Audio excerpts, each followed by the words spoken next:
জয় মাতারা অরুণদার দোকানের পয়লা বৈশাখের একটা নতুন আইটেম তোমাদের সামনে তুলে ধরার চেষ্টা করছি। এটা আলু দিয়েই হয়। আচ্ছা। আর তার এই যে স্টাফিংটা যেটা দেখছো, হ্যাঁ। এই স্টাফিংটা টোটালটাই পনির দিয়ে স্টাফিং, ওকে। পুরোটাই পনির। এর মধ্যে কোনো আলুর মিশ্রণে, মানে অনেকে মানে অ্যাকচুয়ালি এটা আলু দিয়েই করে, আলু আর একটু হালকা পনির দিয়ে।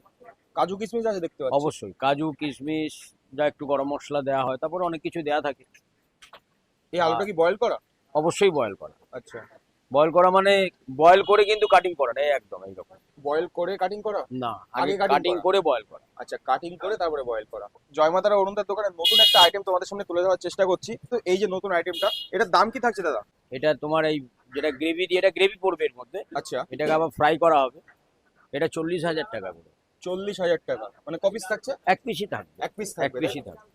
এক পিস আলু 40,000 65 যেরকম 30,000 টাকা দাম, হুম। যেহেতু এটা স্টাফ পটাটো, ভেতরে স্টাফিংটা পনির দেওয়া হয়,